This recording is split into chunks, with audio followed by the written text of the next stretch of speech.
Judul. Judul merupakan identitas atau cerminan dari jiwa seluruh karya tulis, bersifat menjelaskan diri dan menarik perhatian. Judul merupakan gambaran global tentang arah, maksud, tujuan, dan ruang lingkup yang dibahas. Syarat-syarat pembuatan judul. 1. Relevan.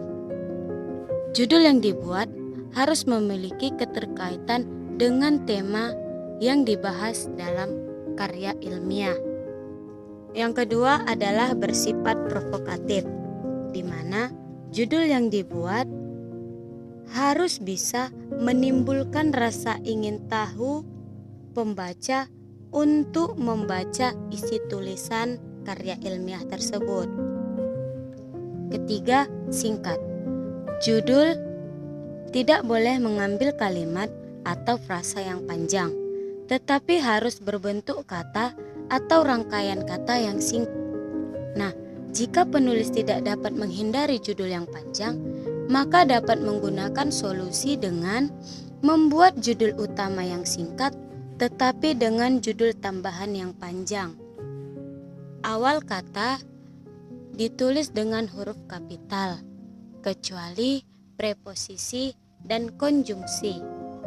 Kelima, judul yang dibuat harus bersifat logis dan sesuai dengan isi. Untuk membuat judul karya ilmiah yang baik dan benar, maka langkah pertama yang harus kita lakukan adalah menentukan tema judul. Misalnya dalam bidang pendidikan, teknologi, kesehatan, pertanian, dan yang lainnya. Setelah itu, kita menentukan objek yang akan diteliti. Misalnya dalam tema pertanian, kita memilih kacang hijau sebagai objek. Nah, kemudian kita harus menentukan apa yang akan diteliti dari objek yang kita pilih. Misalnya, pengaruhnya, kualitasnya, manfaatnya, dan yang lainnya. Kemudian dilanjutkan dengan menentukan bagian mana dari objek yang akan kita teliti. Misalnya bagian daun, atau batang akar, ataupun seluruh bagiannya. Kemudian kita menentukan media yang dapat menghubungkan antara apa yang diteliti dengan bagian yang diteliti.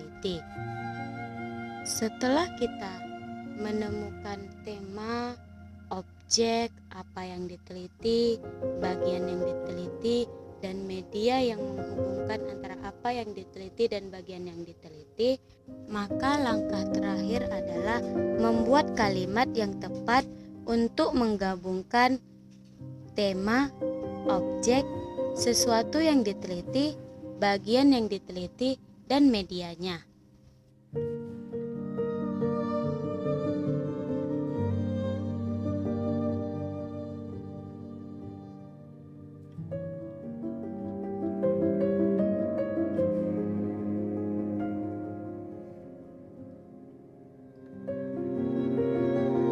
Latar belakang.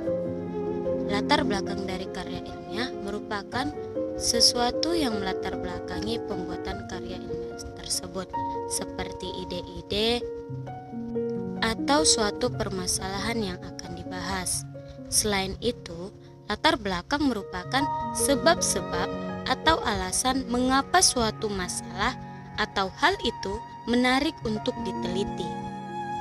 Poin-poin atau isi dari latar belakang. Yang pertama adalah dalam penulisan latar belakang harus ada kondisi baik atau ada sesuatu yang diharapkan baik dalam permasalahan khusus maupun permasalahan umum. Kondisi baik tersebut harus dilampirkan di dalam visi misi yang ingin diraih penulis karya tulis tersebut. Yang kedua, dalam penulisan latar belakang, kondisi aktual yang ada pada saat itu terjadi harus disertakan. Biasanya kondisi aktual tersebut menjelaskan kondisi yang sedang terjadi di dalam masyarakat. dan sedang dibahas. Yang ketiga adalah dalam penulisan latar belakang harus menemukan jalan keluar dari suatu masalah atau solusi dari permasalahan yang diangkat.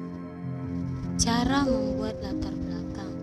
1. Bertindak sebagai detektif. Dengan bertindak layaknya detektif akan mempermudahkan kita untuk menemukan suatu masalah atau opini yang sedang terjadi di sekitar kita.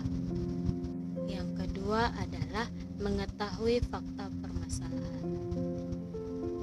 Yang harus kita perhatikan selanjutnya adalah bagaimana cara kita memikirkan suatu fakta atau masalah yang sedang terjadi, yang kemudian dijadikan suatu fokus masalah.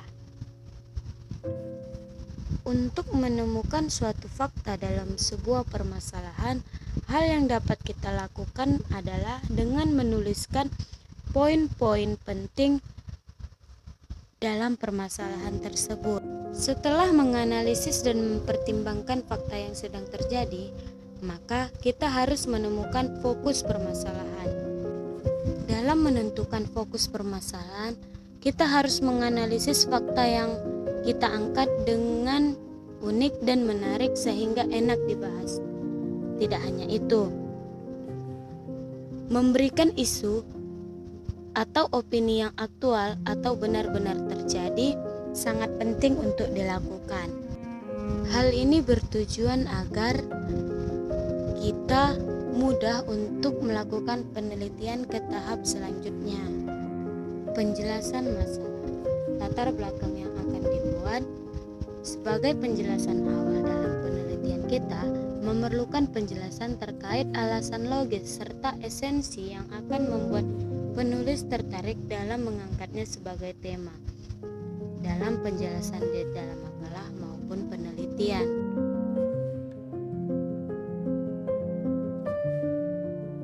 Abstrak.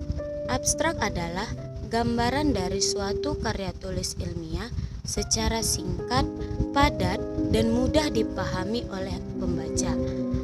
Abstrak berbentuk ringkasan yang menjelaskan poin-poin penting dari suatu karya tulis ilmiah. Fungsi abstrak. Yang pertama, sebagai komponen utama laporan hasil penelitian. Yang kedua adalah gambaran umum mengenai isi laporan penelitian. Dengan adanya abstrak tersebut, seseorang yang akan membaca karya tulis ilmiah tersebut akan dapat dengan mudah memahami isi dari karya tulis ilmiah tersebut tanpa harus membaca keseluruhan isi penelitian yang telah kita buat. Yang ketiga adalah sebagai bahan pertimbangan bagi pembaca. Dengan adanya contoh penulisan abstrak yang telah dibuat, akan memudahkan para peneliti dalam mengambil rujukan yang sesuai dengan penelitian mereka. Kaidah pertama yang harus dipenuhi saat akan membuat abstrak adalah dengan melatar belakang dari permasalahan serta latar belakang yang dihadapi oleh peneliti. Dengan adanya latar belakang tersebut, peneliti akan mencari solusi untuk menyelesaikan permasalahan yang menjadi latar belakang penelitian yang dilakukan. Yang kedua adalah menjabarkan secara ringkas dan padat jenis metode penelitian yang dilakukan dalam melakukan penelitian. Dengan demikian, peneliti akan mengetahui bagaimana cara dan langkah yang sesuai dengan permasalahan yang dihadapi. Yang ketiga adalah hasil penelitian. Menjabarkan hasil penelitian yang dilakukan menjadi kaidah yang harus dijabarkan terkait dengan penelitian yang dilakukan. Hal ini akan menjadi salah satu rujukan yang akan diperhatikan oleh pembaca terkait penelitian yang dilakukan, terkait latar belakang yang dihadapi dengan metode yang dipakai, apakah dapat menyelesaikan masalah yang diteliti. Keempat, kesimpulan. Kesimpulan menjadi penutup di dalam kaidah cara membuat abstrak yang baik. Dengan melampirkan kesimpulan, akan dapat diketahui bahwasanya penelitian yang telah dilakukan apakah dapat menyelesaikan permasalahan yang dihadapi atau tidak.